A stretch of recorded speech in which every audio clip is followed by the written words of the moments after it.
Welcome to the Rookies. My name is Tennyson Easted. I'm the creator of Jump Rangers.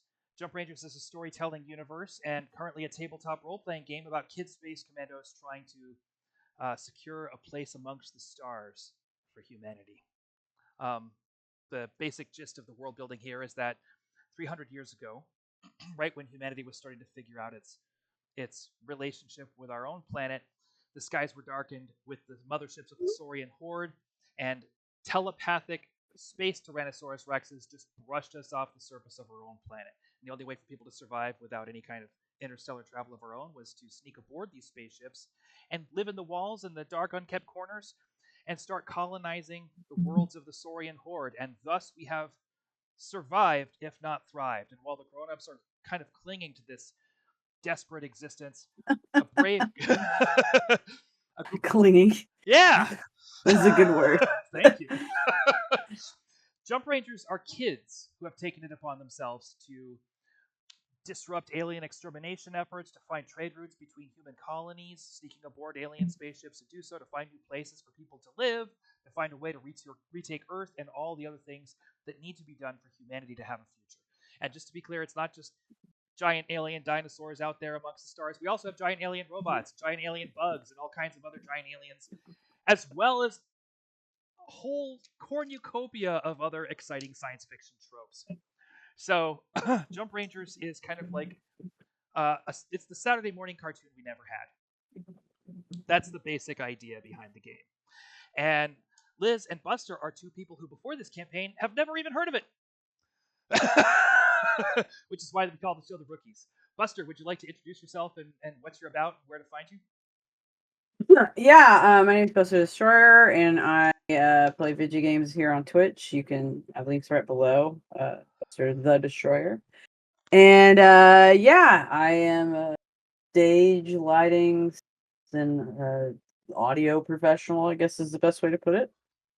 In real life, on the weekends, I work on the weekends. That's why I can do things like this and have fun. Work on the weekends. You make more money. If anybody wants to see Buster streaming, twitch.tv/Buster the Destroyer. Yeah. That, but And then that's it. Me. I've been playing, and I've just started like Red Dead. We finished Oblivion. Congratulations. Yeah, I finally finished the main. I kind of feel like I finished it early, but I was like ready on stream to be done with it. I think it was right. Like we had over 100 something hours in it. Like I think it was at least 130, 120 hours. Wow. Did you finish the main? Yeah, I finished the main, and I was like, okay, I've never finished the main. Let's just be done with it. That's how short the main storyline is. Yeah. It's so short. It's super short. I was so surprised. I'm like, I can't believe I never finished this all these years.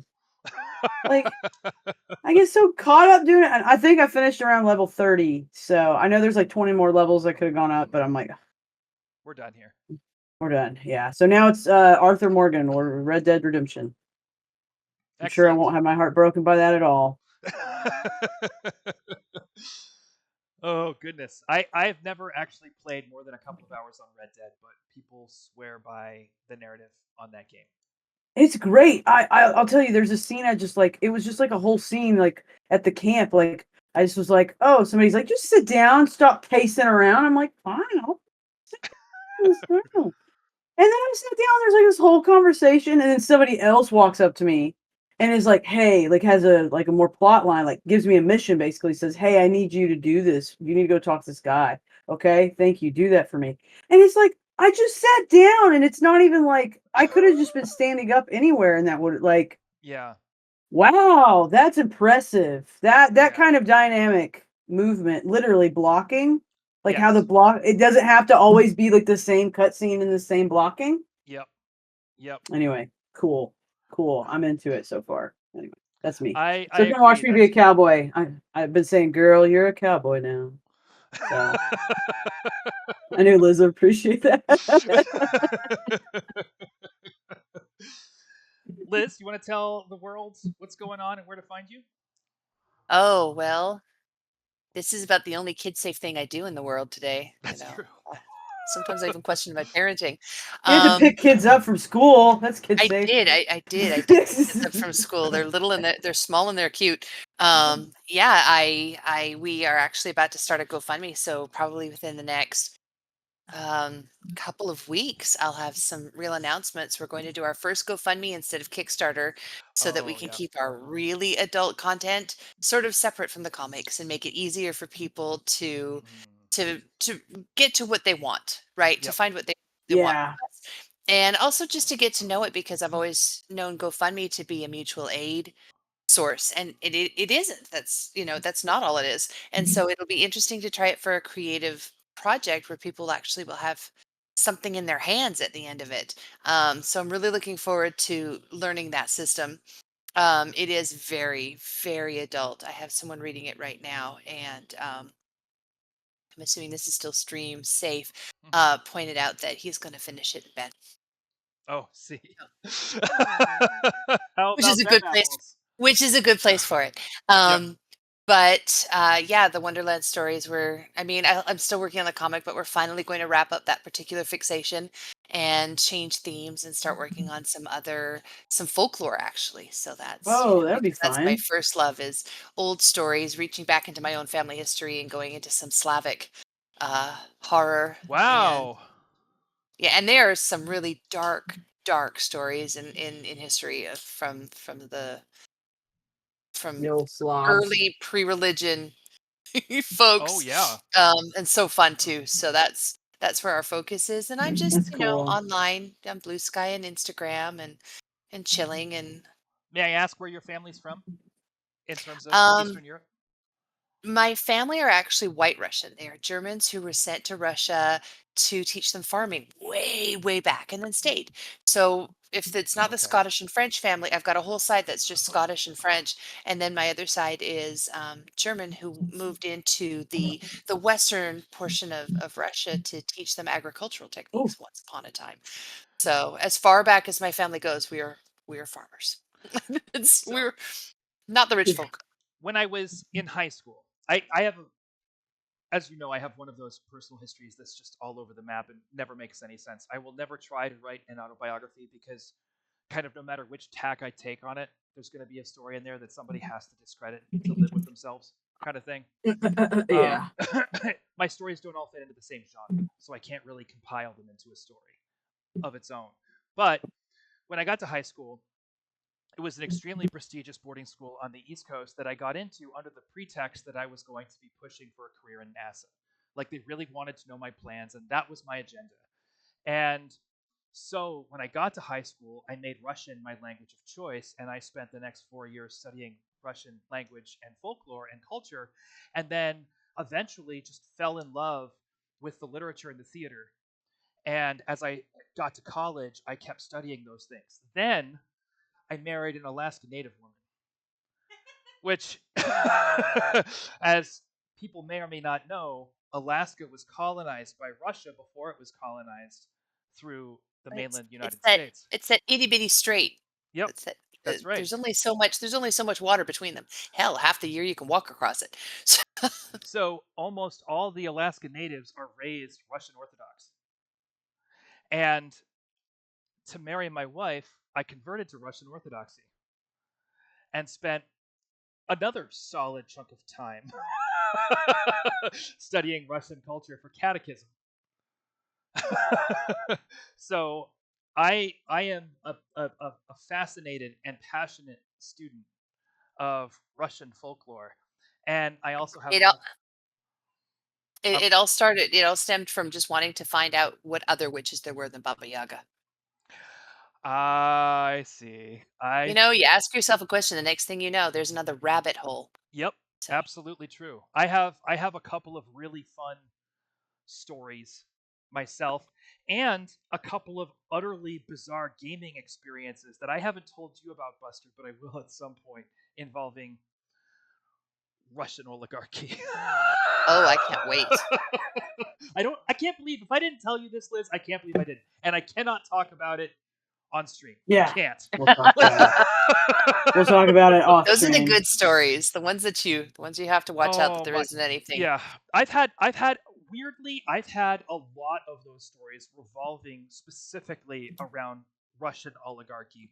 Being in film finance, I've had some odd brushes with suspicious characters who, as it turns out, worked for individuals with an interest in getting their voice into the American media. Like, and a good time was had by all.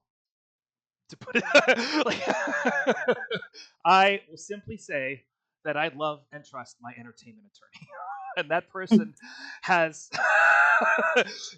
Liz Buster. If you ever need an entertainment attorney who well and truly has your back, you just let me know, and I will introduce you to somebody who absolutely does not screw around, who says yes to the improv but has clear, definite boundaries. And that's what you need in this industry. Anyways, let's talk about Ripper and Bam Bam. When last we Oh left, goodness. yep. So our last adventure was in the All Star system, which is a system-wide loom shipyard, basically a proto system that hasn't. It's not. If I let me make sure I have this right, because I created a whole bunch of loom systems all at once. And you know what happens when you do that? They turn to mush in your head. All Star shipyards. Yeah, it's a newly formed star. So it's a proto system with all the material still spread around in the occlusion disk around the star. And the Loom have built a lattice work of construction sites all throughout this network using what will eventually become planets to instead build motherships and other resources. And you guys snuck in there with some acrobatics and some cunning spycraft and also some daring do. You managed to hijack a Loom patrol ship. Managed. We excelled. Yeah. Thank you. And made a fast getaway and are currently en route to Planet Link. Now, there's a number of different things to talk about here. And we're going to be dealing with some character advancement over the course of this adventure. So the first thing I want to ask is, did both of you add a new strength die to your character sheets? Yeah, didn't we a couple sessions ago? This was the very last session. You got a strength die. Oh, We did not. Okay. we did not. Okay. So I'll do that now. I'm gonna look So at my. you got a my strength notes. die when you actually managed to get away from Planet Lumina, but this has been a whole separate adventure. Trying to figure out what to do with these Loom refugees, finding a home for them aboard the Patrol mothership and everything else. This has been an ongoing thing, so I will give both of you an additional strength die. You're both growing up. You're growing up. Big Mouth is growing up too, and as a matter of fact, Gel is growing up, so we're going to give Gel a strength die as well. We're going to put that in body because Gel is tiny and needs to put on some meat. All right. So Okay. as we start talking through your agenda for the next session or two, I want to highlight a couple of points of character progression. We already know how to get new virtues, right? Yeah. New training is something we come by in a different way. New training comes from asking 3 individual people to give you a task revolving around a certain skill. And then you have to perform that task successfully. And if you do it all 3 times, and let me just double check here and make sure that, again, I'm not speaking out of turn, that there's no elements that I'm missing here. Yeah, we haven't been around people. You haven't. Although We keep Or people that could train us. Yeah. Yeah, We've gotten virtues. Like we've been keep loading not up going on the home. virtues. Yep. We keep not going home. Yep. Though I didn't get my virtue in the last one. You did. I did. I forget what I was going Rank. for. New training. Here we go. So we're taking on new virtues is basically about finding new ways to believe in yourself. Training requires learning and practice. To learn a new area of training, a hero needs to seek out 3 different characters who possess the training in question, and the heroes must convince each of these characters to teach them something about the specific subject matter they are trying to master. Each of these characters will give the hero a task to perform as practice for their training. How long this task takes and how hard it is to perform is entirely up to the storyteller. What's important is that each of these tasks should be different from the others. Each person the hero approaches for help in their training will have their own perspective on what the subject matter is and how it works. Whatever it is these characters are telling the hero to do, it should reflect the character's approach to life. Once a hero has finished the 3 tasks set before them by these 3 different characters, the training is finished. Your hero can record the new training on their character sheet, and they can start using it in their actions and die rolls.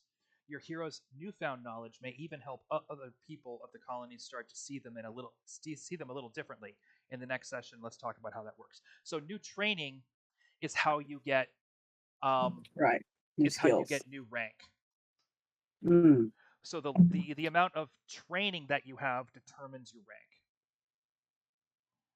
Hold on a second. This is wrong. Rules of the game. What's weird here is that I think I maybe have failed to update my rules of the game. Oh no. Ippy Looney says, "Oh no." So the thing that I'm looking at, let's see here, isn't up to date. Where is the? Give me 1 sec here. Rules of the game. Here we go. Crazy. I don't know why I didn't notice that before. Oh, I know what happened. Dang it. I see what happened. Okay. It's fine. I have one version of these rules in the character creation section and another version of these rules in the rules section. That's my mistake. I need to go back and recalibrate that. All right. Well, now I noticed that. Okay. I feel like a dingus, McCringus. All right. Nah, stuff happens. Don't worry. We won't judge you. Thank you. I appreciate that. So if we weren't here right now, you wouldn't have figured it. It may take you longer to realize. That's absolutely true. So the first thing to know is if there is any training that you want to do, either with Big Mouth's help or in any other respect, it's a good idea to do it while Big Mouth is around, so that Big Mouth can confirm. I definitely was thinking about that recently. That if Big Mouth is like kind of getting older, like soon, it's probably, and we don't really have. He's been like sort of our crutch for tech. Yep. So I see. So I think it would be apt of. I think it's something Bam Bam would definitely think about. Like I need to learn to do some of the stuff that he does, so that I can fill the gap. Okay. So you're going to need to seek out 3 different characters. Now the advantage, Lux, Big Mouth. Probably somebody from the colony that would know something. That's absolutely true. Yeah. So that's something that you can do in this session, and if you can do that, then you'll get that new training, and you can add it to your character sheet. That's one thing. The second thing, I feel like we covered everything. That's how training works. You've already got your new die. And then just making sure that Big Mouth confirms basically that you have a new skill is how you level up in rank. So right now, your rank, I believe, is rookie because you have 4 areas of training. Is that correct? Yeah. If you get 5 areas of training, you'll be rookie 2nd class. Okay. So that's how this works. Alrighty. If I end up asking a stupid question because it was all just explained, please understand I just accepted an emergency phone call from my daughter who adopted a new kitten and now has ringworm. Oh no. Oh no. So wait, your daughter has it or the kitten? The kitten or the daughter? We don't know. Well, the daughter for sure. So kitten's going to I see. Because ringworm is just it's just rash. It's just a hassle. So yeah. Poor thing though. She's very upset. Yeah, we used to get ringworm and wrestling sometimes. Happens. Anyway, Gotcha. so Athlete's I foot caught spray. some of it, but not possibly all of it. So I apologize in advance. But It's just kind of funny that basically skills. Skills require us to get 3 different tasks from 3 different people to create a new skill. That's correct. And Tinny's offering, like, essentially telling us, like, hey, this would be a good session to do that. It would be. Wink, wink, hint, hint. And the other thing is, so we can increase rank. The person, if you're going back to PAX Space, The person who is in charge of and you've met this person before. It's just that it Yeah. was a long time ago and you probably don't remember. The person who is the quartermaster there. The quartermaster is in charge of basically handling all resources. Quartermaster's Yeah. hanging onto my hoverboard. That's right. You don't have a cover board, right? That's I they. do not have the hoverboard, but they Yep. promise someday. So now is, if you're heading back there, a very good time to try and gather any particular resources you might want, any particular tech you might want. If you want something that is too big to carry on a mothership, okay? Right. What you can do is ask for the blueprints. Every quartermaster runs what's called a tech shop. Tech shops are printing shops, right? That's what they do. So Casey Holmes is the quartermaster at Pax's Space. So, and Okay. Casey Holmes was not a ranger. Casey Holmes started tech ranger, formerly a tech ranger, who served with Ooh. the brothers Paxis. Um, so someone who definitely understands the plight of the Jump Rangers, although then again, you've gotten weird vibes off of Sudro Paxis, and he used to be a Xeno Ranger. So who's to say? But typically, quartermasters are willing to help Jump Rangers within reason and within the confines of their ability. If you get a blueprint, you may need to have that blueprint printed for you, and that does take resources, but at least you will have the files that you need Right. to print, for example, well, who knows what you might decide to ask for. But Yeah. but blueprints are not hard to get. And there's What are those weapons that like we used in the very first session? We blew them all up. We have not been properly armed since the first session. We have. I literally as soon We've as been you said using literal brain quartermaster, power. my Yep. brain was like, "Oh my god, we have never gotten our munitions restocked Nope. ever, and we blew all of it in the first freaking session." Yep.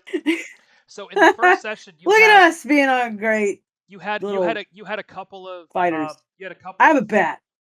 You have a yes. You That's do right. have a bat. Yep. I used it when Yep. when what's his face when Lux was like. I even used it as a handle. You did. Yep. Indeed. I've used it more as a tool. Yep. Yep. Yeah. Well, that's oftentimes it's the simplest things that players end up leading onto. Like Yeah. I remember when I was one of my favorite D&D characters was Flander Handler, who was a magic using gnomish trap buster. In second ed rules, and the GM at one point gave me like carte blanche, like was like, you can ask for anything you want, like you're talking to a god or whatever it is. What do you want? And I said, I want an indestructible staff of varying length, of controllably varying length. I want a staff that cannot be destroyed and can be as long or short as I want it to be. Mm-hmm. And they were like, that's what you want? I was like, yep, absolutely. I like absolutely. And that staff killed more enemies. I was gonna say we still have some duct tape. Yep. I just want broken physics. That's all I want. Just give me some broken physics. Broken physics, and we're good. That's what D&D is. That's what any good game is about. Broken physics. Exactly. But yeah. So yeah, definitely want to restock our munitions. By all for sure. means, just keep in mind that as you get back to Pax Space, now is the time for it, and you want to keep that in the back of your mind because the possibility has been floated that you might be doing things that piss off the leadership there. Probably ask for stuff before that happens. Yeah, I'd say that's the first stop, and then a sandwich. Yeah. Yeah, we'll get stuff. We'll get training. Yep. Hey, lady, I need to do tech stuff so I can train. Can I learn to make sandwiches? What's that? I said, can I learn to make sandwiches? Ouch. I'm working on my retirement plan. I see. Oh, that wasn't. I just had a conversation with someone about the sandwich trope. That wasn't you. I'm not realizing. That was a conversation. No. With our mutual friend. I want to make sandwiches like Uncle does. Everybody needs a sandwich. Oh, I see.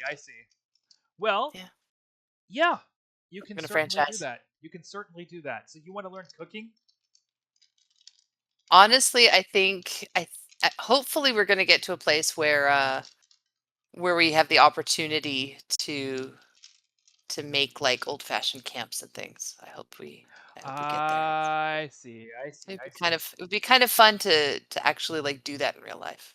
Okay. Like we heard about and read about. Well, those opportunities do exist, just not on Planet Link. But No.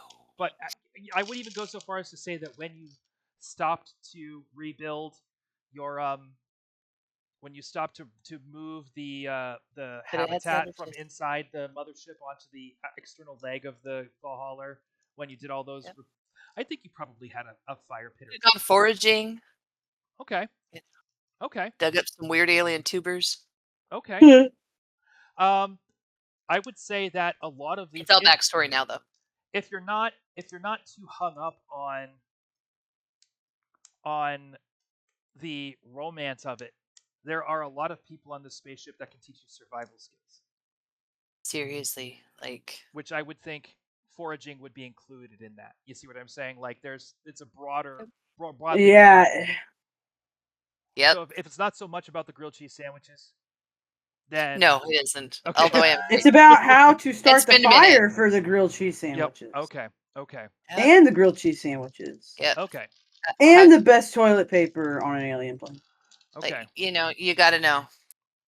It's like All right. home economics, but outside of the home. So we're gonna say that you have about a week and a half, 2 weeks. You're traveling into Saurian space, or at least what there's a. I should put a caveat on this. The Loom define their space differently than the Saurians do, because the Loom don't actually need habitable star systems. Right. So the Saurian definition of Loom space is usually more akin to what humans will accept. When the Saurians think you've gone into Loom space, you've gone into Loom space. But the Loom, and part of the reason why Planet Link is such a battleground, is because the Loom don't live by those same boundaries, and they don't need to. Right. And there's a lot of Loom colonies in Saurian space that the Saurians just haven't found. So, Loom is hotly contested basically because both empires believe it to be part of their jurisdiction. Right. And there's not a lot of communication there. And you may have some new insights into how and why this is all going down based on what you've learned over the course of your adventure. But you're still way, way deep in the heart of the Loom Empire, safely away from the Saurians and a good ways from Planet Link. So I'm going to say you have about a week and a half or 2 weeks of jump travel before you wind up on Planet Link. If you would like to do that training, both of you have the tools here. You don't need to wait until you get there. Yeah, let's get training. Let's maybe try and get training done real quick. Okay. That'd be just easy to do first, right? Yep, it would. Who wants to go first? We'll alternate 1 and 1, but who wants to go first? Well, I don't care when I go, but I guess I know what I want to learn. Okay. Yeah. So, Ripper, the first person that you're going to wind up talking to is Gertrude Weiss, who is Was she the head of the colony or the head of the scouts? She's the head of the colony. Also the Got head it. of the Okay. Scouts. It's not that Well, big a okay. colony, so she's Like kind 500 people. Yep, a little bit bigger than that, but yes. And she is very much the Michelle Pfeiffer of it all, if we're talking about Ant-Man. Okay. Did you say the Michelle Pfeiffer? Yes. Oh, I used to hang out next to her cabin in Utah. Oh, wow. For Sundance, you mean? For like No. Or did she just live in Utah? No, yeah, she just had to have a cabin near one of my friends. She's That's really nice. crazy. I imagine she would. Michelle Pfeiffer's. Anyway, sorry. That's okay. So it's distracted. She's nice. I was like, oh, Michelle Pfeiffer's. Pfeiffer's. I love Michelle Pfeiffer's. I imagine that's exactly what you did. So, she is slowly and surely, sort of setting aside her nasty, crusty, spore bug battle armor that she's fashioned over the course of the last few years, and even their clothing is leathery and probably made from membranes and things. Hopefully Um, the smell's gone by now.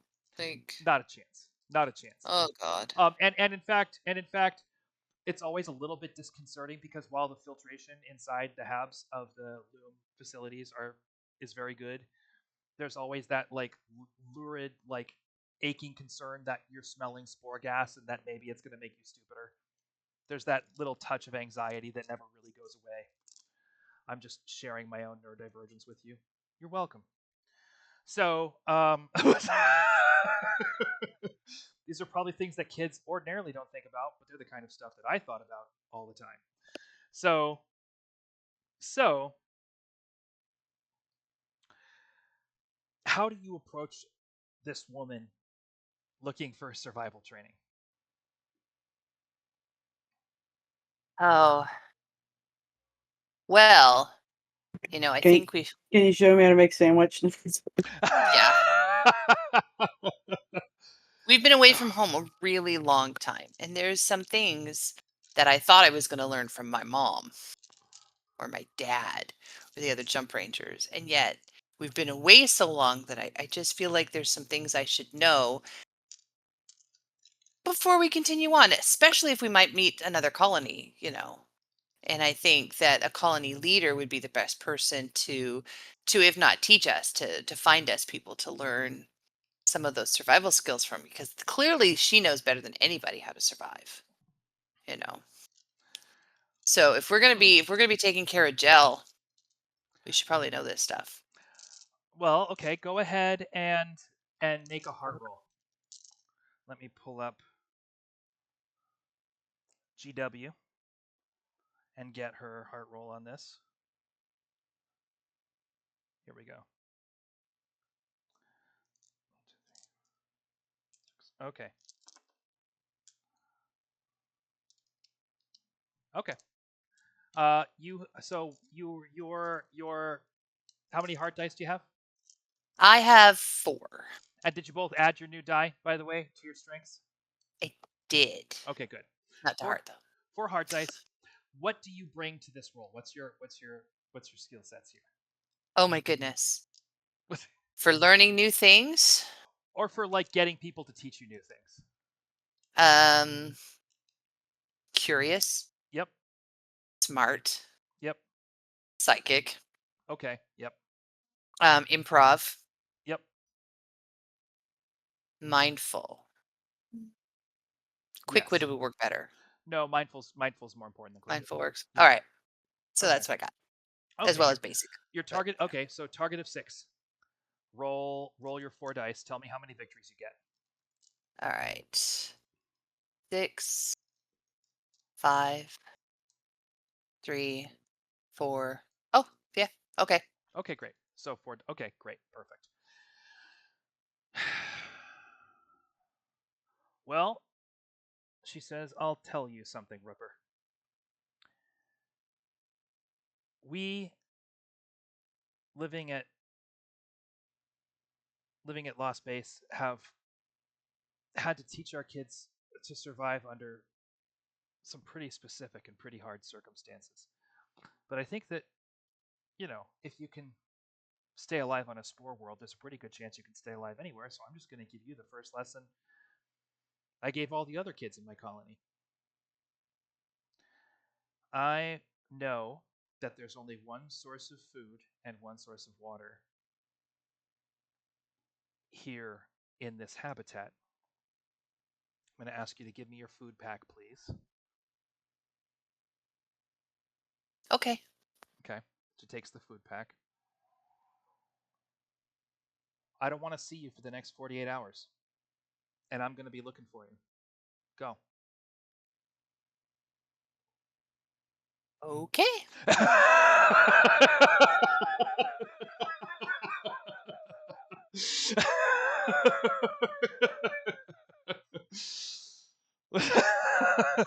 How are you going to make this work?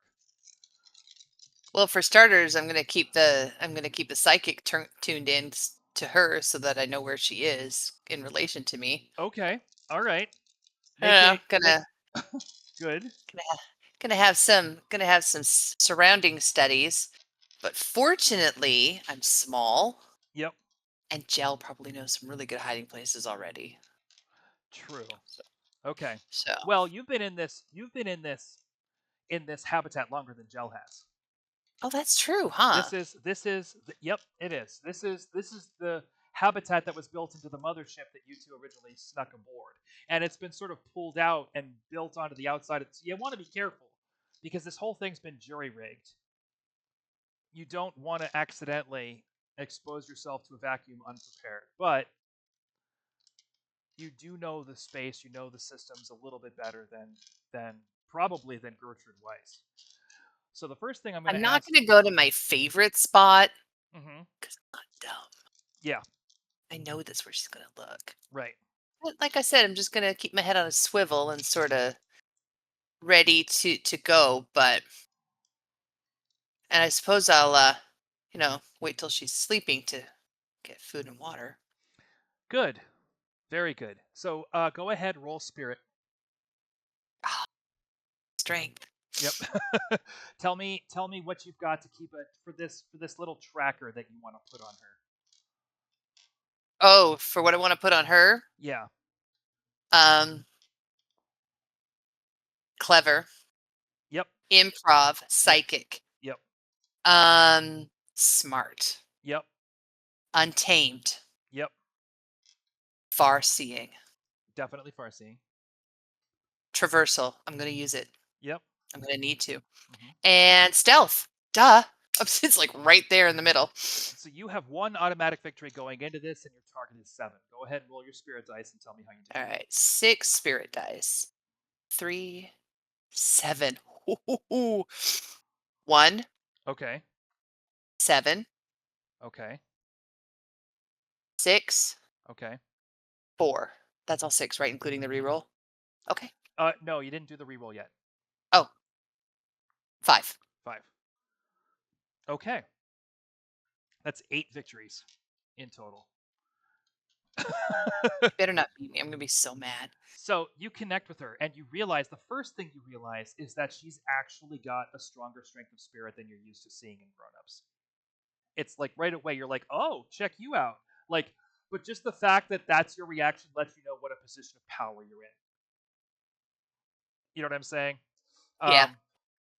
She is not completely oblivious because probably she's been living on a spore world and she hasn't been able to rely on her intellect as much as she would like to. She needs to make sure that she's listening to her intuition much more thoroughly, and you can feel that. And at the same time, um, because this role went as well as it did, I'm not gonna push for all the other stuff. I think you know exactly where she is. You spend the next 48 hours, running around, um, making sure that you keep as much distance between herself and you as possible. She Biggest does game of hide and seek ever. she does of course stake out the food and the water. She literally just sits there. So I will ask if you have any particular means of either overcoming that or working around it. I'm a kid. I have my friends bring me food, but let's She knows who see. your friends are. Yeah. Hmm. And everybody else. She knows who your friends are, and everybody else on this spaceship is loyal to her. Gel wouldn't be. But anyway, But she might follow Gel. yeah. Mm,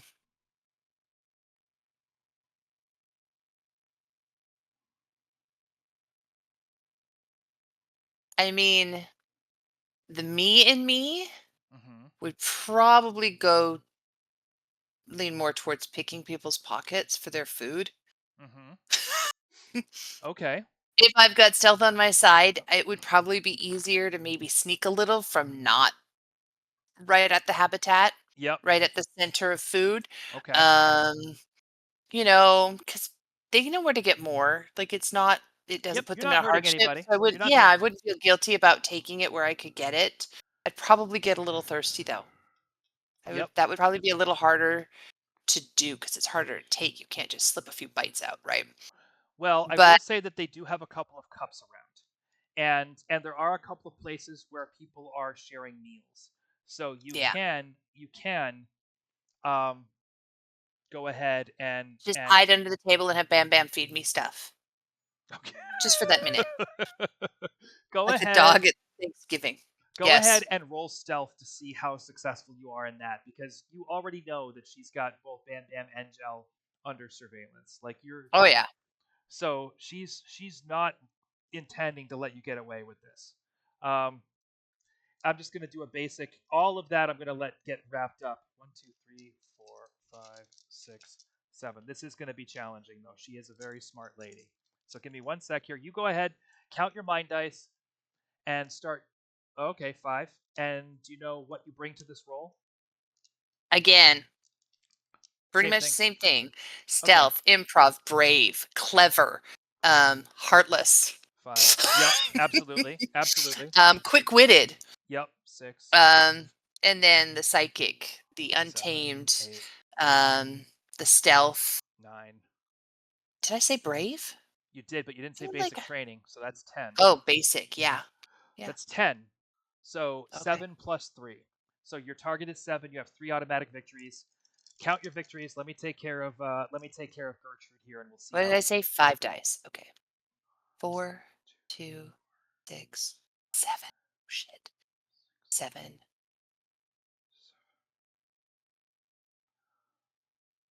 oof. Okay. Wow. 1. Yeah. I got all 5. I wonder if we worked out all our 8s last week. Wow. Okay. God. I hate when So he says that. no, it's okay. So you're hiding under this chair, and Fine. like there's this moment. So Bam Bam, you're sort of slipping little nutritional pieces of loom undersore food. It's nasty and it's gross and it's a little hard to eat, Mm. but it is better than what's in the food packs. It's still pretty gross, and having to choke it down after all the nasty things that you've eaten and smelled over the course of this trip is freaking horrible. So you're sitting there Yeah. under the table, Ripper, trying to eat this food and drink this highly purified, almost tasteless water. And you can see Gertrude Weiss's boots walk over and and you know scan the room and look around. She looks at Bam Bam and says, "Do you mind if I sit down?" Go ahead. Gertrude Weiss pulls out a chair and sticks her feet right under the table next to you, and you sort of scooch over. You're pretty tiny, but you're not impossibly small. You squeeze yourself under the chair next to her just to make sure that she doesn't accidentally kick you. And you're sitting there listening while Gertrude has this conversation with Bam Bam about uh, how and where to relocate the colonists, and whether Bam Bam, in her experience, thinks it would be better for everybody to move into Pax's base, or whether they should stay on the troll ship. What Bam Bam's advice is. You're almost positive this is all a smokescreen to try and find you. Especially because I have very strong opinions that I can't share right now. but and Bam Bam, for all of Bam Bam's like ability to like socially massage situations, is not great at duplicity. So if Bam Bam knows that this conversation is not in good faith, even for a second, you're pretty sure that the gig is blown. Bam Bam's sitting up there trying to hold this down and have a straight conversation with Gertrude Weiss about the future of the colonies, when you're sitting here just trying to drink your water and eat your food. And there's a couple of moments where Gertrude shifts around. At one point, she even looks under the table.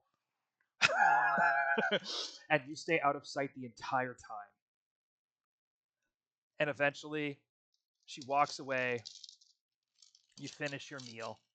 And ultimately, you wind up with one of your 3 survival I'm trainings. telling you though, no one is better at hide and seek than 5 to 8-year-olds. It's true. It's true. It's because they're still bendy. Mhm. Yeah. And It's they're just like little And baby they're pretzels. starting to get clever. Yep, Yeah. exactly. They're starting to Yep. learn what people expect and don't expect, but they Yeah. still have that like Black Widow They're ability learning the to. element of surprise. Yep, Yeah. but they can Yeah, still and they're switch cunning into little jerks spaces. too. Physically, they can get into things that they're not supposed to be in. Absolutely, it's the Like best. those were good years. I could literally like squeeze into parts of the couch at that age. Oh, that Yeah. looks fantastic. That looks great, Get sweetie. in Do the, you like it? get in the If you Looney's cabinet. cut, we got a new haircut. You want to come show off the haircut? Yes, please. Oh, I love it. You look so good in short hair. Yep, Oh yeah. lots of props. Very Thanks, nice. Mississippi Looney. That's great. I do Looking like a nice beautiful. bob. Yeah. They feel Wish I good could wear too. Okay. bangs. I think it's a little Me heavier on that too. side too. I think you need to trim a little bit on that side. It's a little fuller, yeah, on that side. Here, yeah, that side. I also cannot be trusted to cut my own hair. Yeah, no. Oh, you disagree, Fergus? It could just be the way the curls are. You're absolutely right. So that's 1 out of 3. Buster, who do you want to talk Hmm. to first about technology? Um, Loudmouth is going to recommend that you do him last, Yeah. just so he can get a sense of what else you've picked up. I'll go for a colony person first. So kind of. Okay. Okay. Or Lux. I mean, she'd really go to Lux first, but Okay. Lux Okay. will have a good one. Yeah, Lux yeah. will have a good one. But I'm also like, maybe go see a colony person first, so that it's like I can get that out of the way. I feel like 'Cause they're I know, lower tech. yeah, let's go with colonists. Okay. More simple tech. So you go over to one of the colonists and strike up a conversation. How do you approach this? How do you get into this? Like, I mean, give me some context. Is there like a colonist that's like kind of a gadgetry type of person, like that's a bunch of stuff? Most of these people have learned to scavenge loom tech when they can. What's that mean? Okay, that's I mean, fair. They've been there Yeah. for so long. So yeah, I guess like it would be like one of those things where like maybe like some of them like maybe I see some of them like scavenging in the ship, like Yeah. where they can just try like maybe because they're like, oh, this is like a working piece, so we could kind of like take a second to understand this Okay. kind of deal going on. Maybe she happens upon like a group, not necessarily scav, but they're just kind of like learning what they can while they're here. Yes, You know, absolutely. So you definitely see plenty of people, kids and adults alike, sort of figuring going out through what they stuff. can and Yeah. can't take from the systems of the Valhalla and of the. They're trying Eh, not to touch the troll ship so much because Yeah, um yeah, yeah. yeah, because that doesn't belong to them Reasons. necessarily. Exactly. Right. But what I guess I would do is like I'd find whoever seems to be like the person in charge of the group or somebody who seems to be organizing the group the most. Well, let's say you find a group of kids. Let's say you find a group of Ooh, yeah. school kids from like ages 15 down to like 7, Okay. and they're all kind of messing around. You know what I mean? Hmm. And you approach the 15-year-old who definitely is leading the group in this case.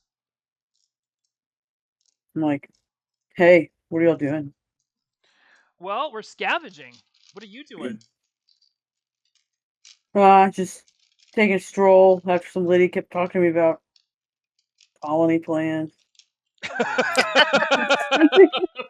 That is That true. sounds She boring. did.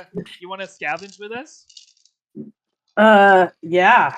What do you look for when you're scavenging? Well, just anything we think we can use, and then you have to find a way to power it. Okay. So just find something you think you can use, and then power it. Okay. Yeah. Sure. Here, you look over there. They point at a wall. Like Okay. there's panels pulled off the walls here, and they're sort of rooting around on the insides of the Valhalla. Be Okay. careful not to So, open up any of the life support seals. okay. You don't need me to tell you that. You're a jump ranger. Yeah. I just talk too much. It's okay. That's the 15-year-old. So, what kind of thing would you want to find in a loom mothership? What kind of tool or or device would you hope? What You know, kind of, it would be cool to find some kind of multi-tool situation that maybe I could even keep okay. that could So work for me in the future, or maybe like build one from what I do find. okay. So you would want specifically, would you want something to interface with digital information systems, or would you want something to interface with actual like physical machinery? Both. Both. Okay. All I right. mean, over the course, I mean, you don't have to have both today, but maybe one or the other. Toss a coin about it, whatever. But Okay. I mean, depending on what we're doing in the future, I guess the most apt thing right now, given what we're about to go do with these like loom colonists, Hmm. the most apt thing would probably be something to interface with loom technology quickly Okay. first. Okay. Eventually, I can find another tool to do the other thing, but Okay. that's So the because given what's about to happen, it's probably the most useful thing to me. how many dice do you have in mind? Uh, 5 because I added mine today because I Oh, good thought, job. I have a feeling that if I want to get technology today, I might need to have some mind die. That's Good funny. We thinking. both did that. Good thinking. Yeah. So what do you have that you think would help you put together this tool? And what it's probably going to be is Like what I specifically physically have or what I have for what do you have on your usage. character sheet. We're going to assume that Okay. what this is going to be is probably a plug-in for your data deck, like an actual like little. Yeah, yeah. So it's probably Like something. basically a converter. Yeah, exactly. So you can use it to diagnose things, you can use it to operate things, because you kept on looking for interfaces, you kept on looking for ways through this whole mission to like make Loom technology work for you. This is what that's going to be. Um, but you're going to need a bunch of parts. So tell me what you've got that can help you take apart and rebuild Loom technology. Okay. Well, basic, obviously. Yep. Um, Strategy maybe because there is a certain level of carefulness that comes with messing with technology. Like you have to have a plan going into it. Strategy doesn't always have to apply to combat situations. I will give you strategy in this case. Okay. Combat. I mean, No. sometimes you fight against yourself, but that's fine. It's just, I like and pi- you're playing the game right. You're playing the game right. I know. Like Piloting, no. maybe piloting. I would You say know what?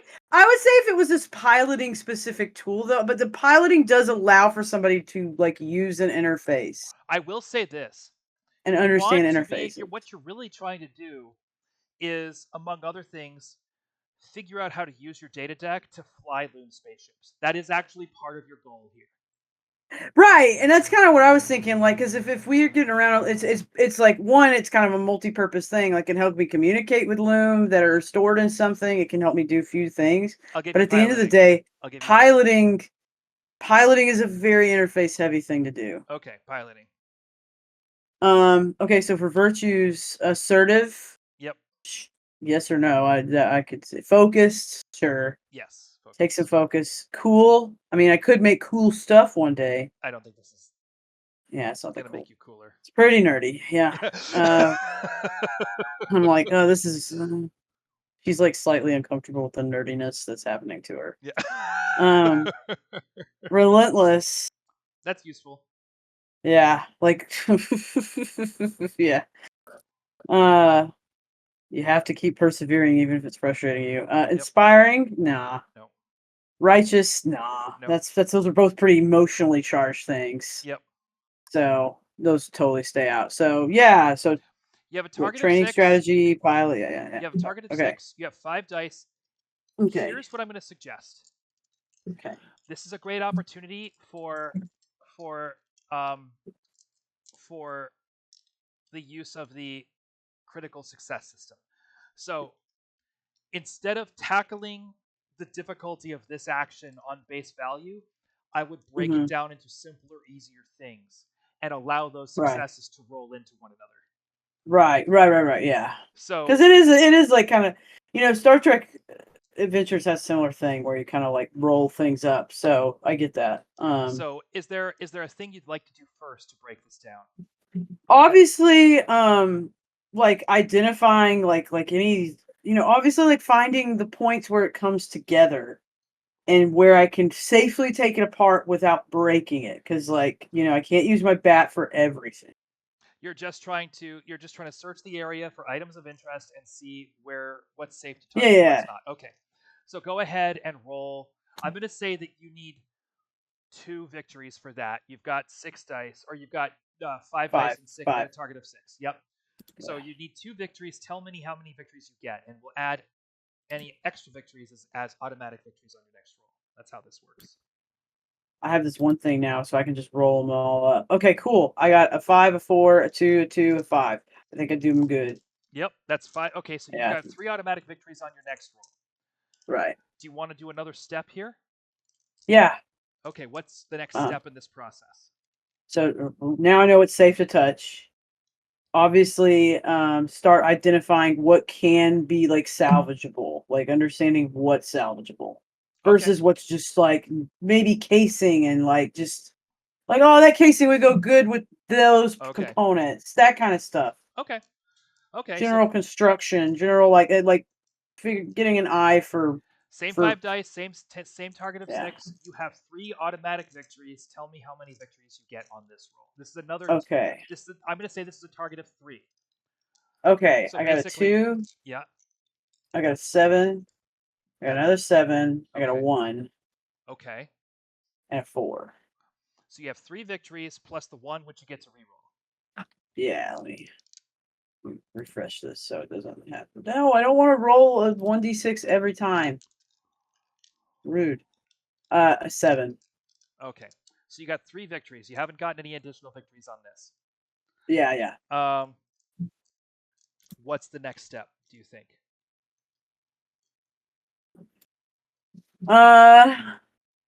Well, now I've identified components and stuff.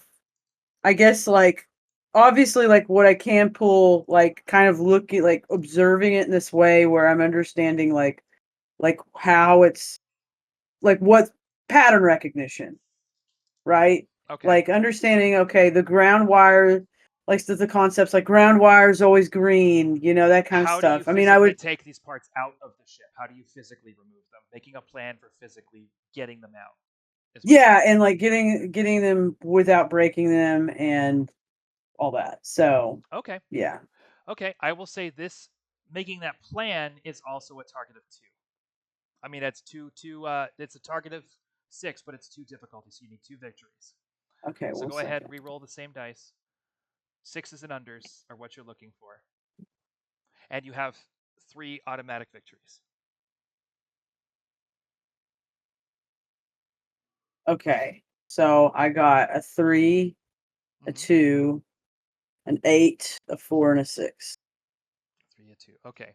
So you have 4 victories to add to the next roll. You got 6 total victories. You have 4 that carry over. Now, I think it's time to pull them out. And I'm going to say after all the work that you've done, pulling them out is a target of 3. Okay. So go ahead and roll those victories one more time. Okay. 6, 2, 5, 3, 3. Great. Okay. So you now have 7 automatic victories to add to your next roll. Right. So go ahead and build your device. Same roll. Okay. Tell me what you get. You have 7 automatic victories on this roll. 2, 8, 2, 7, 6. Okay. So you got 10 victories total, which is plenty. So you build your interface device and you show it to the kids. They're super impressed that you've done this. They're very, very impressed. And you and these colony kids spend the next hour or 2 just kind of like oohing and awing over all the stuff that you can do with your and maybe like make a couple more for some of them. Absolutely. Yeah. Good idea. So you invented a new thing. Hell yeah. I am a genius. So I am a girl genius. You invented a Loom data deck. Let me go ahead and actually put that in the things that need data deck files written about them. And I'll make sure and credit you when it's assembled. Let's see here. Where's the list? I have a list of It's like updated it's like accounts. AOL for the loon. Yes, exactly. You've got mail. Okay. Alrighty. All right, 2 more of You've these. got saurians. So, Ripper, you've already had your meeting with Gertrude Weiss. Who else do you want to talk to here? For survival? Yeah.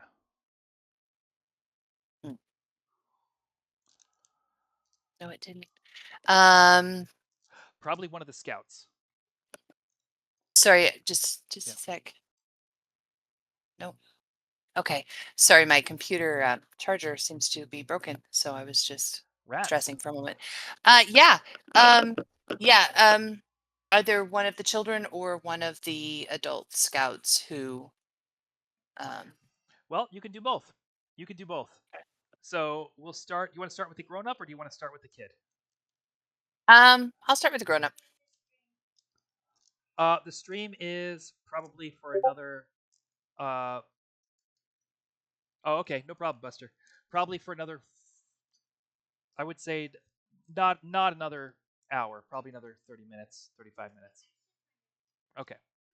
So, um, essentially, you have the same conversation. The grown up scouts from Lost Base are super cool people. They're all by nature, like they have lived under panic conditions for so long that they are almost universally very chill, very calm, very hard to upset, in no small part because they can't afford to smell. Like, Yeah. so they tend to keep it very cool, and as a result, they're always happy to answer questions. And when you ask one of them, what can I do to, build my survival skills, one of them just says, find something to eat that we didn't know you could eat. Oh.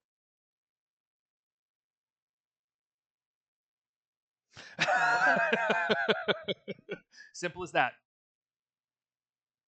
I love how that's simple. Yeah. Okay. Okay. Um how do I know what they know they is edible? Well, right now, all that they're eating is, Dinosaur food. what's that? Dinosaur food. Dinosaur food. That's exactly right. Whatever is coming out of the walls that they would feed the undersource. All right. So and obviously, whatever, you've got your food pack now back, so you don't need to ask for that. But it's no surprise that the stuff that gets grown in food packs is edible. Everyone knows this. Yeah. So you have to find something else on this Loom mothership that is edible, despite it clearly not being edible. Sounds it feels nasty, but how do we feel about bug gel? Oh, that's the one thing you're not going to be able to get past these scouts. All right. If there's a way to eat bugs, like they found it. Their grandparents found it. Like, that's fair. That's fair. That's fair. No, you can't. You can't try anything relating to bugs here because they're way ahead of you on that one. Although I wouldn't be surprised. And when you ask that question, the scout kind of smiles at you and says, "We don't feel great about it, but we eat it when we have to." He says, "But I like where your head's at." Well, my other thought was just because I happen to know it's true now. Mm-hmm.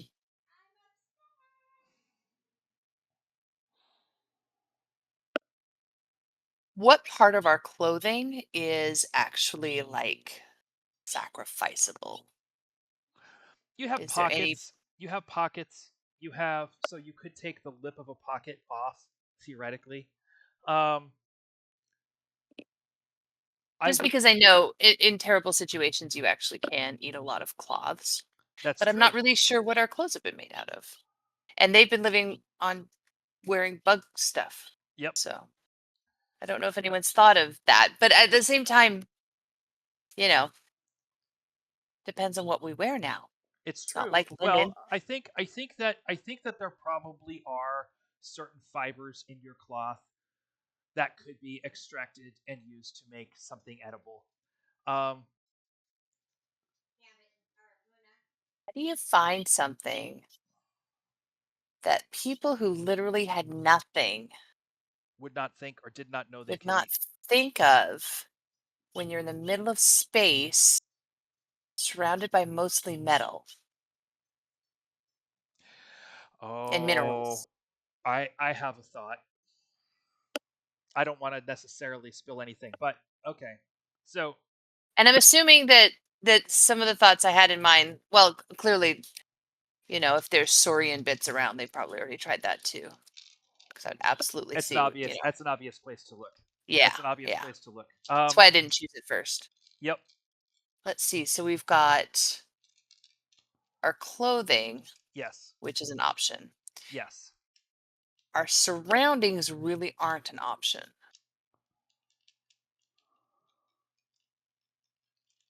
We're not resorting to any sort of cannibalism, including the loom themselves. Right. Although I've watched enough Star Trek that it was a thought. Yep. Um,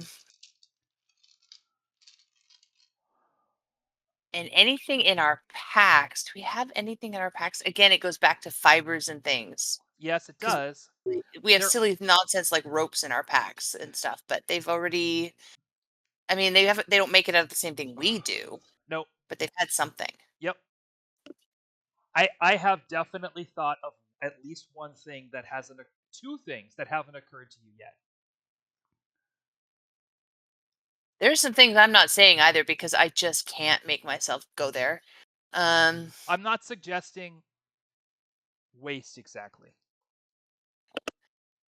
and I'm not which we all know actually will work, in a pinch. unfortunately, in a But pinch. but People it's have done also that already. but it's also going to be something that these colonists are aware is possible.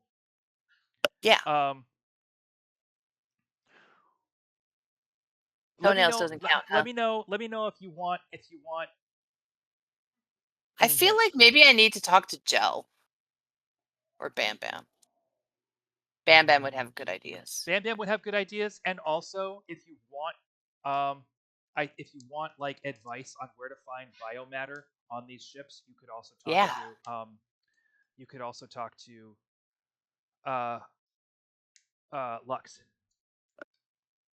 might have to be Lux on this one because I feel like Bam Bam would maybe think of other things, but I think for the most part, Bam Bam would have the same ideas I do because we've been hanging out for a really long time.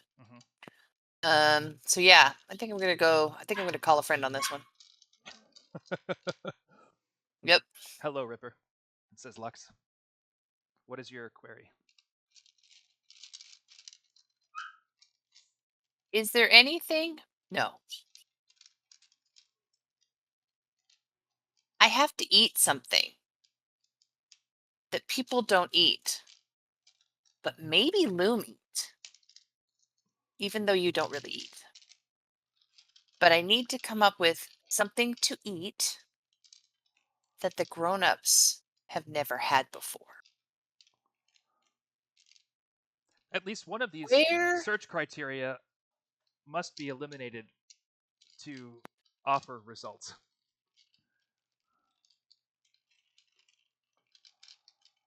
where can I find biomatter that is not already used as a source of food in the habitat? In the air filters or in the water filters.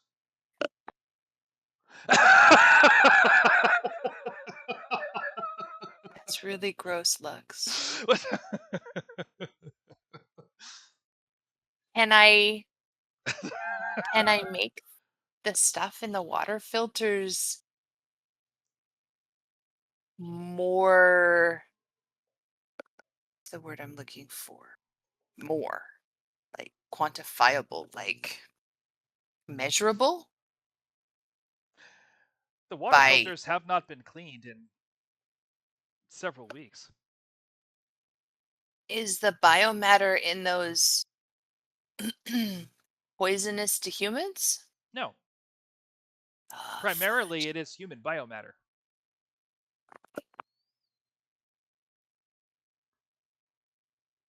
Kids are filthy. Says Lux. And now there are many humans living in the habitat. Can we distill the biomatter in the water filter so it can be safe for consumption? Is there a way for me to do that? Go ahead and roll. This is a mind roll. Thank God I put my thing Yeah. in my no idea. I had no idea I was going to need it today. All right. So you go down there into the ship's parts. You start pulling up floor panels. You take out your tools and you start digging down into the ship's guts, putting God, it's got to parts be of this and that. nasty sludge. Oh, it's gonna be gross. It's gonna be gross. So Porridge. yeah, yeah. All right. Dead skin porridge. Making porridge. I wanted to be a chef. This is what I get. Yep. Okay, so you have 6 It dice. is cannibalism, I'm just saying. 6 dice in mind. It's not technically cannibalism. I have 5 in mind. 5 yes. in mind. What do you have? This is certainly improvising. I'm brave. Yep. Yes, I'll give you brave. I'll give you brave. That's 2. Curious. Yep, 3. And untamed. 4.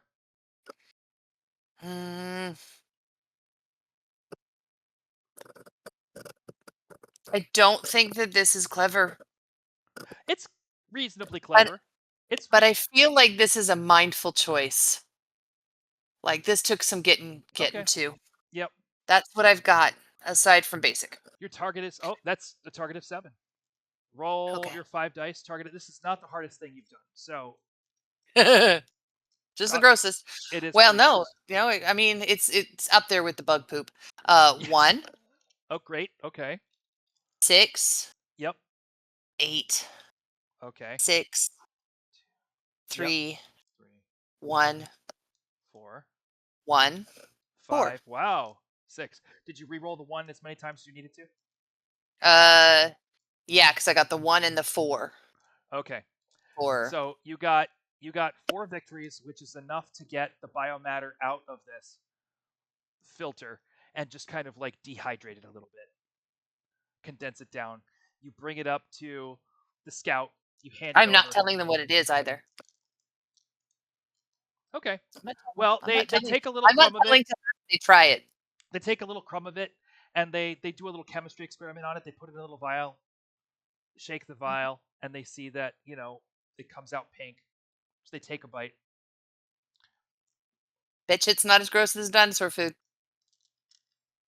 It's like kids eating their scabs. It's disgusting. Yeah, that's exactly what it is. Where did you get this? What is this? Smut. What's that? That came out of the water filters. That is people stuff. This is very inventive survival work. Good job, kid. The seasoned scout gives you a solid nod. I would never have been able to do that without Lux. Speaking of Lux, Buster. Yes. How are you going to approach Lux looking for tech training? What's your plan for this? Okay. I'll have my little dingle bopper that I made. Oh yeah, you can just talk to Lux any way you want now. You can just have regular conversations with Lux. Just plug it in. Yeah, so that off to Lux. I plug it in my little pad, and I'm like, just you see what I made? Lux is almost impressed. He is. I do see what you made. You want to show me to make something better, cooler? That's a good question. Make something cooler. Why don't you show me how to make something? What Lux is going to say yes. Lux is always going to say yes to showing somebody. To me. Yeah. Yes. Oh. Yes. I do.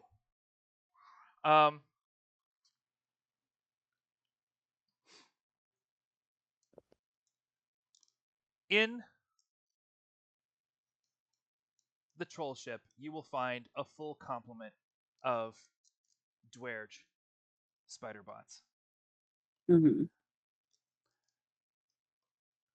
I would like you to dismantle the core generator from one of these dwerge and reinstall it. Let's go. Okay. So you cross over, you put on your environment suit, you cross over, and because just like the just like the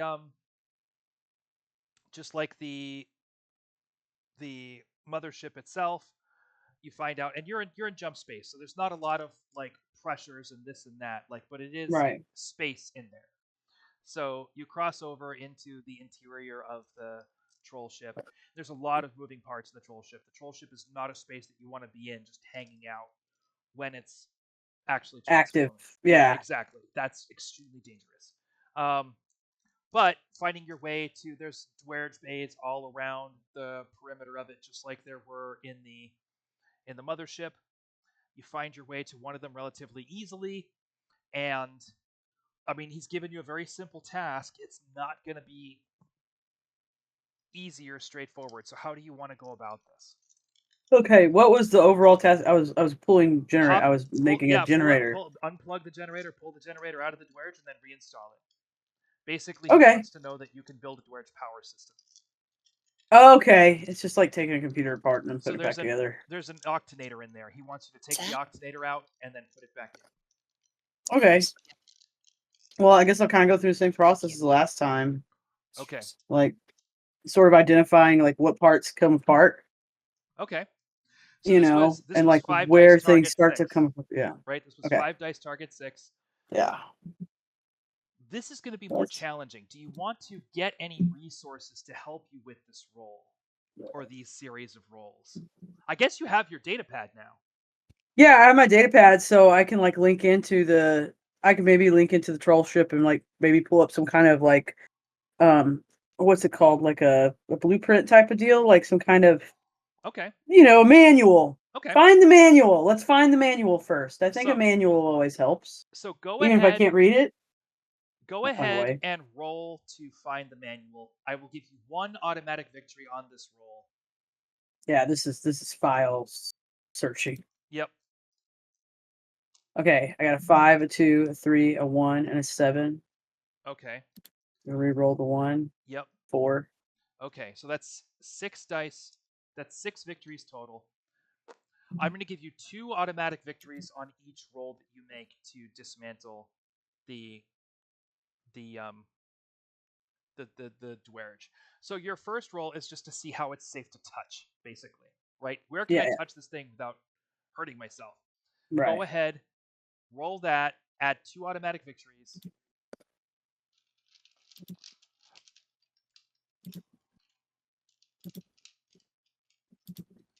Second. Okay. Ooh, 6, 7, 3, 3, 8. Okay.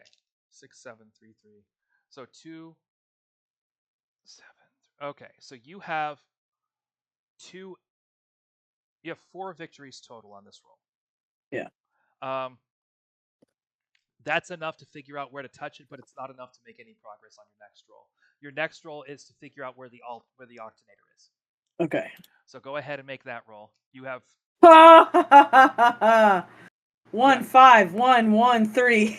Wow. Okay. So I gotta re-roll 3 dice. Yep. Okay, that's a 6, a 3, and a 1. Okay.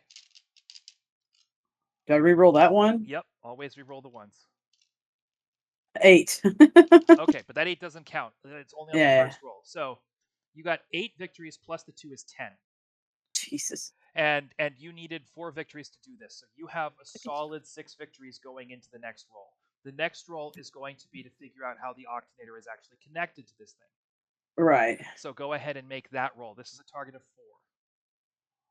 4. Okay. You have 6 victories going in. So you've made it. Everything here is in addition to like it's added. Yeah.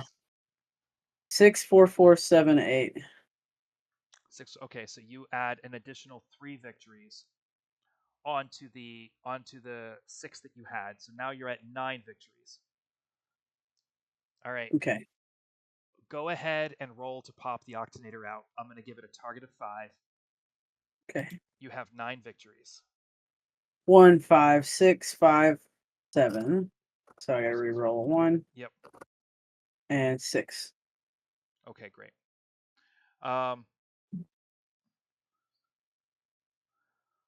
Okay. So you have 11 victories to reinstall it, which is going to be sufficient. All right, you get that Octanator put back in there, and Lux seems legitimately impressed with your work. Lux is actually like pleased that you've just gone ahead Finally and convinced him people are smart. yep, exactly. You took this thing apart. You even cleaned the Octanator a little bit before you put it back in there. Yeah, Popped it's it in right. better condition Yeah. than when Lux is it. pleasantly Yeah. surprised, decently impressed, and you have your second of 3 trials on your way to getting your new skill. Yeah. All right. Woo. This is number 3 for you, Ripper. Who do you wanted to talk to one of the kids about surviving, Mm-hmm. right? How are you going to do this? A couple of really specific things I wanted to learn, but I feel like instead what I want to do is maybe ask them. Are you going to I talk to Jell, or are you going to talk to kids you don't know? think I'm going to talk to kids I don't know. Okay. You know, Okay. um, there's a different kind of survival coming from kids who have sometimes had to make it without adults, but don't have training to do so specifically. So That's Yeah. true. That's true. At you some know, point, Bam Bam's like, "There's some really cool scavenger kids over there that are really nice." uh-huh. Yep. Yeah, I think that even though it actually occurred to me that it sort of crossed the lines, but learning how to find and or create useful items to share with Bam Bam might be a good way to go. Okay. Just to I check mean, in I with know everybody, we have I a know new how to member in eat chat. people. We have a brand new Oh, person in chat, Omega Shenron Dragon. Welcome to fun. the game. Thank you for joining us. This is a wind down session of an adventure that's been going on for about 12 sessions now. If you're at all curious about what's going on, I always recommend people check out the YouTube. This entire chronicle is laid out and preserved and archived at youtube.com/@jumprangers. And in the meantime, thank you for joining our game. So, Liz, you're correct. The kids here, the kids in this colony, the kids who are on board this mothership with you, the refugees from Lost Base, they have very very big Newt vibes going on. These are kids who absolutely believe in monsters, for sure. Oh, it's Liz. It's one of your followers from Blue Sky. Oh, fun. That's so wonderful. Thank you for joining us. Thank you very much for being here. So, so you're looking for. So how do you get that out of a kid? How do you get that kind of observation out of let's say an 8-year-old? I hey, like Bam Bam's over there like making like this really fancy tech stuff. Um how do I make something cool to show Bam Bam? I don't want to go high tech, but how do I find something cool that could help Bam Bam? Well, first you're gonna need some bug parts. Love bug parts. Oh my gosh. I've been wanting to make something with bug parts. I tried to make something with bug parts before, but it didn't work. I had to use people parts. So, okay, so we just discussed how some of these colonists have been slowly throwing away their armor, throwing away parts of the stuff that they've been carrying with them. It's actually kind of reasonable to think that you can find some carapace and like ropes and things made out of membrane. You see what I'm Claw or saying? two. There's got Yep. to be some claws in there. Oh yes. All right. All Yep. right. Got some tendons, some claws. All right. All Okay. right. Okay. Quick question. I Yeah. know this is out of character. Do I Yeah. get to wash this at all? Is there any way? Because the water's really kind of like in short supply, isn't it? No, So there's like a basically a pool slash fountain that is constantly being recycled. So anything that you put in the water is going to be washed down the drain, recycled, purified, and then put back in the water supply. Yeah, but then it ends up in the filters, and if we have to eat the stuff in the filters, then we're stuck with bug stuff again. It's true. Yeah. But all right, fine. I'm used to the stink. It's fine. Yeah. I just wanted it to be cool and something that we could actually take with us and not like highlight that we were wherever we were going. Right. Sometimes we gotta hide too. It's true. But no, you can deal with the smell or you can wash it off. I think either solution is fine here. All right.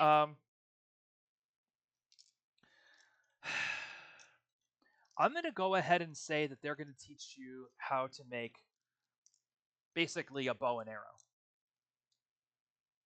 It's almost as cool as a hoverboard. I'm so excited. I am so excited. We need bows and arrows forever. I It's love gonna be our best skill of all time. I know, right? We're totally going to use this later. Okay. And she will walk you through it. It's going to take some strength because you're actually going to be lacing 2 pieces of carapace together and then bending it to attach the tendons. The arrows are actually made out of, like you said, the claws. So the tips of the claws are used for arrow tips, and then they use chitin as a shaft. So this is all going to be a body roll using... Okay, mistakes were made.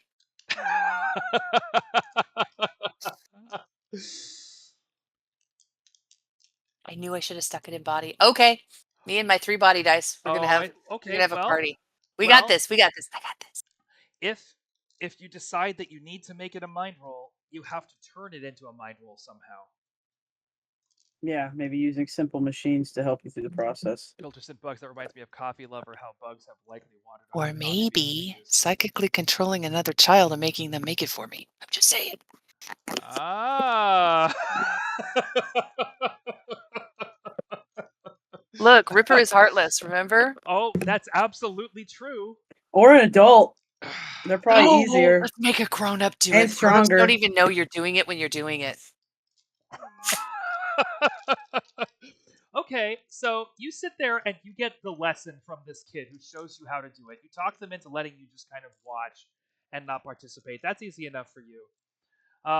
And then when there's some Xenomorph stuff, there's a little bit of that in what's going on right now.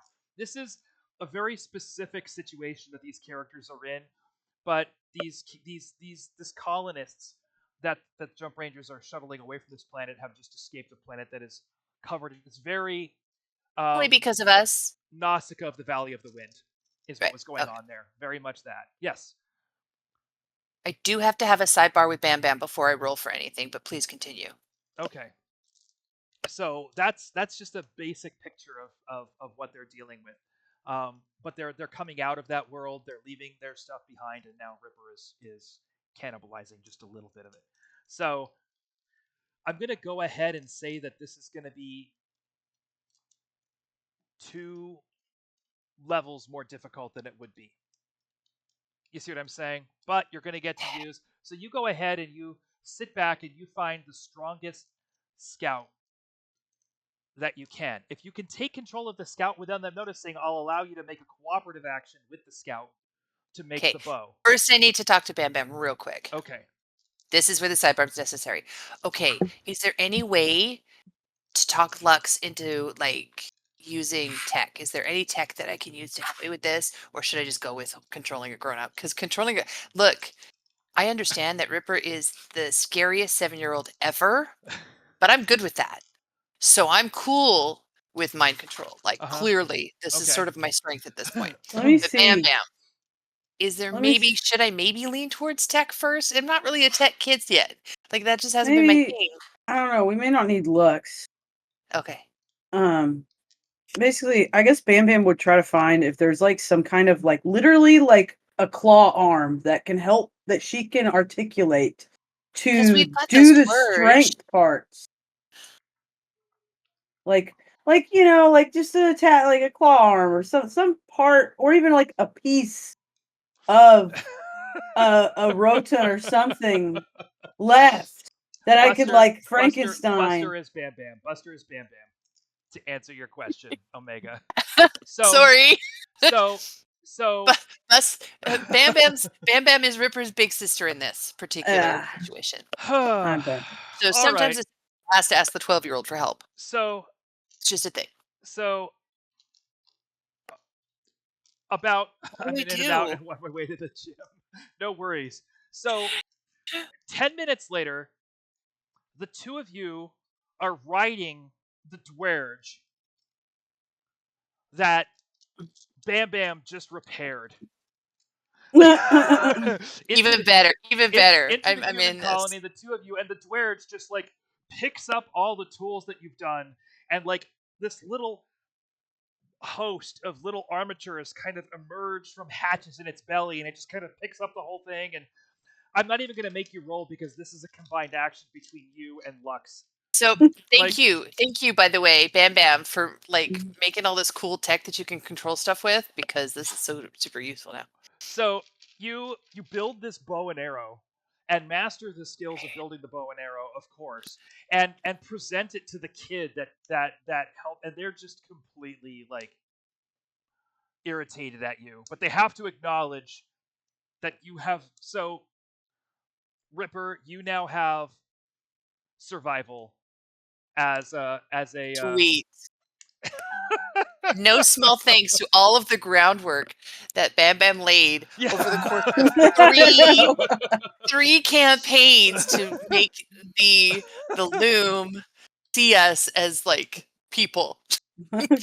Because without that, he never would have.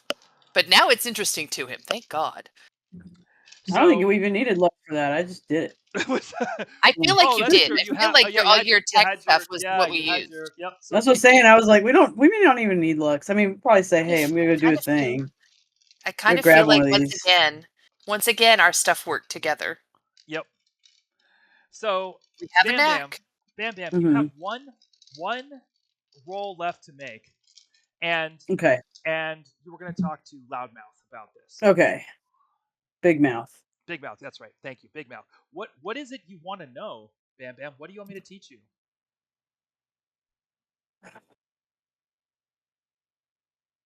How to fix stuff and make stuff work so that when you're grown up, we don't hurt from it. Oh, yeah. We need Bam Bam to be the next Big Mouth. Well, all right. Do stuff, things. I mean, we got a lot of loom technology, and it's what I've been doing. Look at this. Look what I did. I did that.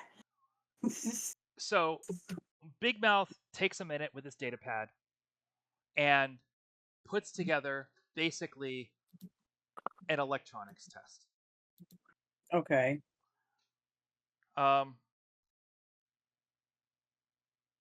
And talks through all the material on the test. This is just how Big Mouth thinks. Talks through all the material on the test. Okay. And walks you through all the things that you're going to need to know. I do that for a living, so the adults who get paid more than me don't falcon punch their computers. What's I see. Basically, I'm so basically he's teaching me, like, he's just making sure I can use Windows. Well, no, he's trying to give you a crash course in technology. Like Big Mouth's solution to this problem is going to be to sit you down and pedantically mansplain electronics to you, and right, then quiz you on it. So, and then it's like, but half of tech is Googling stuff. So I just kind of sit there and I'm like, I can Google that later. so you're not necessarily take Windows 11 guys because we know you wanted a Mac clone. that's what Omega says. So, am I to understand correctly that you're not exactly super engaged by? I mean, I'll be engaged. Like, I'll listen to him. I'll give him, like, obviously he's gonna be so excited being able to teach somebody. Like, he's got that kind of personality. He's probably more excited than he is actually, like, Yep. And he's like being like, learn this. I bet he's just excited to tell somebody, impart something to somebody. So I'll humor him. obviously. I see. But obviously she wants to know. Like I'm sure there's plenty of what he has to say that will be engaging to her. But there will be Yes, stuff that she's like, okay, but you're not like working on okay, passing I the test know. while he's going over this material with you. You're more worried about just letting Big Mouth feel heard. So, so I That a little bit. But also, I mean, yeah, she's gonna pay attention. But there's probably gonna be some stuff that I don't know. I think at this point she has a pretty good eye, not just from the training she's been doing, but just from all the interactions they've had with Luma technology over the last like several months, however long it's been. yep. Like she's seen Big Mouth. Like there's been days where Big Mouth was working on something for 2 days. You don't think she like watched him occasionally? Okay, You know? I hear you. So I hear you. there's Ripper, yes. you can see a problem brewing here that Bam Bam is not willing to accept, which is that you know that Big Mouth thinks he's doing Bam Bam a favor by making this as hard as possible. And you know that Bam Bam thinks Ripper that she's doing Big Mouth a favor by pretending to pay attention. Look, she's And paying some attention. She's like in and out. in the balance, Some of it's super boring. yeah, Come on. in the balance, It's like dating in college. Hmm? this test is not going to happen unless Lux does it. So you need to find a way to get Lux to do Bam Bam's homework.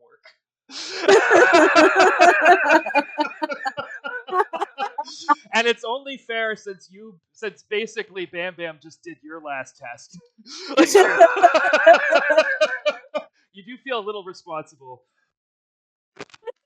Well, and the thing is, so does Lux. Like Bam Bam is Lux's go-to person. Really, Yes, I mean, that's Big true. Mouth is the one. Big Mouth maybe have been the person that Lux took over, but that's because he has they have less respect for Big Mouth. Bam Bam is actually the one person Lux respects.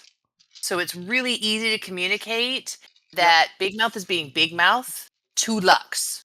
Like, and that's all I would Yep. do. I would just say, hey, like, we're actually trying to get on the Loom level because you know that he's right. Yep. And, you know, because of course, the most egocentric life form in the universe, you know, Big Mouth is not helping. Yep. Bam Bam needs to learn from the best. So, what Bam Bam needs is for you to sort of pull one over on Big Mouth, which we know you love to do anyway. All right. And put this together in a manner that is deserving of the one human who is your friend and also shuts up Big Mouth. All right. Because we know that you feel that way about him. Go ahead and make a heart roll for this. Me? What is your heart exactly?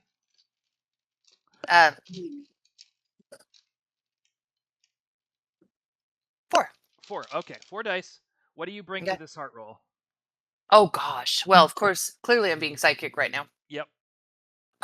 Which means that I'm also taking improv, Yep. heartless, Yes. quick-witted, Yes. mindful, Yes. clever. Yes. Did I say improv? Yes. Okay. And smart. Yep. And then basic. But that's only because I get basic every time. 7 dice plus 1. Go ahead and roll your 4 dice of heart. Tell me how many victories you get on this roll. It's not 3, Yeah. 2, Yes. 4, Yes. 3. And yep, that's more than enough. So you struggle to pay attention to Loudmouth as Loudmouth mansplains. Like, you said you wanted to be the new Loudmouth. So Loudmouth is going to do his best to quiz you and, like, impart. And he spends the next day and a half or 2 days, like, just listing all the things that he knows about Cool. Great. electronics. Yeah. Yeah. Like you're already in high school. At least that was my friends in high school. That's neat. Buster, this is one of the That's most brutal experiences of your young life. really. This is Yeah. this is Wow, that's crazy. no one has ever said to Big Mouth before, "Tell me everything you know." Like, that's what you have, Mm-hmm. and that is what you have done. Yep. You have unleashed the dragon. Bam Bam, you were such a good friend. And you Is that right? Oh, Yep. I didn't know Omega says that. struggling to pay attention to Big Mouth. Very relatable. Big Mouth is named Big Mouth because Jump Rangers can't handle Big Mouth. That's how this I wonder what happened. Big Mouth's real name is. You don't know. You don't know, and I'll tell you why that works in a second. Oh, that's the other thing we want to talk about before we wrap this up. So just quickly, suffice it to say, like, you know less when you end than when you started. And you sit down and you take this test, and you have never felt less prepared for anything in your life until the answers start appearing in front of you like little flashing cursors to make it look like you're working. And you sit there and you just fill out this test while Lux measures Big Mouth's heart rate, pupil dilation, and everything else to give like He's being very thorough. Lux does not want Big Mouth to know that Big Mouth is being manipulated here. Like, this whole thing is very calculated. Like, this is the Luma performed science experiments on the Saurians for years. Like, this is all very careful. And Stream Ing Show, says Omega. That's brutal. We'll go with that. Let me take a note on that. That's terrible. Yeah, we can go with that. That's very Space Quest. Takes a village, Bam Bam. Yep. There you go. Big Mouth's real name. We did it. You know what we should do? We should trick out a bow. We should trick out a bow. I think his real We name should is Murphy. combine. They definitely got that for it as a kid. I think his real name's Murphy because he's Murphy the Mouth. So, suffice it to say, you both pass your tests. Liz, you now have survival. Buster, you now have technology, and Woo! both of you are now rookies. Second, what is it? How does it go? We're one rank up. Yep, rookie second class. Despite our influential things we've done, they don't even know. The other Jump Rangers don't even know. Nope. The other Jump Rangers are going to be like, we deserve to be generals at this point. We deserve a lot more. Ooh, you know what, Bam Bam? Next time I'm going for what makes authority a virtue? Leadership? I don't know. We'll figure it out. Omega says, but their teachers told them they were the future if they stopped talking to their creepy invisible friends. Ouch. This is just getting worse. Poor Big Mouth. Big Mouth had no choice to be a Jump Ranger because Big Mouth wouldn't belong anywhere else. That much is pretty clear. Like, but a lot of these Jump Rangers become Jump Rangers at a very young age. You know, I think Ripper is 8, if I'm not mistaken, or 9. I am 7, and I was 5 when I joined up. 5 when Been they doing joined. this for 2 years. So Big Mouth probably got out before they really evolved into their obnoxiousness. Big Mouth is so proud of the both of you and is very happy to bear witness to the fact that you've learned new skills. This Big Mouth is beyond proud of the both of you, and giving you both your Ranger second class at the end of this ordeal that you've all been through is for Big Mouth a cherry on the sundae. And you know, as Big Mouth said before, they're really proud to be serving with you. They're very excited for their last mission with you as a Jump Ranger. Big Mouth is excited about the possibility about helping found this new colony if that's where this is all going. And you know, we'll find out where that's headed in the next session. The other thing that I want to talk to you about before we close this out is gel, because both of you have been through the process of being a recruit in the Jump Rangers. Both of you understand what this means. Now, if I'm not mistaken, Ripper, it was you who recruited Gel, and you are a regular. Is that correct? Okay. Yep. But honestly, Gel really deserves to be in the psychic course. That's up to you if you want to find a Psy-Core Ranger to try and train Gel. But it's also true that Gel may not need the crutch. Like you Yeah. might I want mean, to. clearly how much of this have we done based on psychic ability because we blew our weapons in the first 15 minutes of the mission There is a of the lot. first mission. There's a lot that Gel can learn from Psy Rangers, and you might want to find Yeah. Psy Rangers to help them learn new training in the same way that you just did. You see what I'm Yeah. saying? That's something that you can absolutely do. But here is what you for sure absolutely do need is a couple of things. You need to teach Gel basic training in the same way that we've just learned it. You need to teach Gel improvising, which is the basic skill of the regulars, and you need to Yep. teach Gel 2 other skills that are going to help them as a ranger along the way. Beyond this, you also need to teach them the code of the ranger to the point where they can recite it, and then you need to take Gel to Earth so that they can find a place where they feel something, where they feel at home. You need to go looking for a place that means something to Gel so that they can take the oath and swear by the code and be a jump ranger. So, Your game, right, Bam Bam? Mm-hmm. Yeah. now this can happen in any order, and you see what I'm saying? Like it doesn't all have to happen at the Like same. one session. Yeah, it Yeah, can be over exactly. spread out. But Gel is a recruit until you teach them these things and until you take them to Earth and until they swear by the code. So I can't wait to go to Earth. I'm so excited. It's been a long time, a whole 2 years since I did my trip. since we haven't talked about this, the oath is very simple. It says, I will swear that I will do everything I can for the human race and that I will live by the code of the Jump Ranger until I turn 18 years old. That's the code. Now, what is the code? Or that's the oath, rather. The code is made of 8 simple rules, and these rules are not numbered because they are equally important to one another. Okay?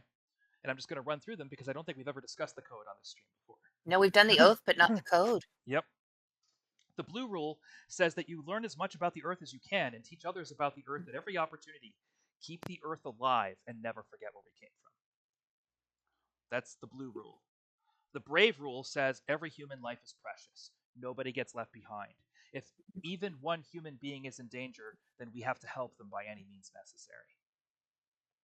The brave rule is about putting other people first. The care rule says you matter. So make sure you always nurture your needs. Eat well, take breaks, always use preparation to turn challenging odds in your favor before you jump. So the care rule means caring about yourself and your success and your mission.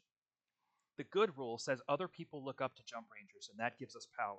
We use that power for the sake of those who gave it to us and not for selfish gain. So that's the good rule. The hard rule says never give up. Jump rangers volunteer to do the things that nobody else can do. If something seems too hard, we look for a way to make it work. Omega says Opana means family, and family means. And real AJ Jones. Can we make a rule about not helping Matthew McConaughey? Aye. So, the jump rule says when a job needs doing, never procrastinate or leave it to someone else. Jump in and get it done. The jump rule is why do it later when you can do it now? Oh God, that was my rule growing up too. Yep.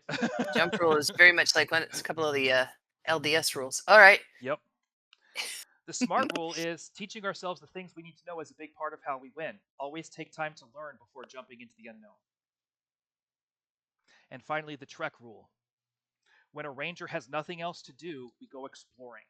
Humanity's future is out there. It's waiting for us. Go and find it. So we have the blue rule, the brave rule, the care rule, the good rule, the hard rule, the jump rule, the smart rule, and the trek rule. All of these rules combine to provide basically the system of ethics by which a jump ranger lives. And hopefully growing up with the system of ethics helps people build the habits that turn them into productive grown-ups when they finally become grown-ups. And the idea was just to do things that are basically good. Like, if I'm going to be presenting these rules as things that heroes do, that's kind of what it is. It's things that heroes do. That's the idea. So it's important to teach Gel these rules. and it's important. Gel's totally already kicking butt at some of them anyway. Yeah. Oh yeah, gels, but others, everyone's got their one or two that they struggle with.